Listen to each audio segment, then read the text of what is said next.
Hello friends, welcome back to the money video guys and my YouTube channel guys. Today when we are going to talk about guys oppo phone setting guys, and today video title is guys, how can we change guys phone date in our oppo phone device. Today guys we will talk about guys phone date and time setting, and video title guys, how to change phone date in oppo phone device. So before starting video fans, first of all go and subscribe the channel guys, click the bell icon, like the video.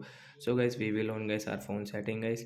After on phone setting guys, click on guys your phone system setting guys, click on phone system setting guys. You can see date and time guys, we will tap here. Friends, you can see date setting is not working, set time automatic guys off. Then guys click on date setting, and today 26, friends you want to change into 28, 29, 30. So friends, you can change guys this month list guys, December, November, October, September, August guys, we can change from here. And guys you can see guys this year list 2022, 3, 24, 5 guys, you want to change, so you can change from here.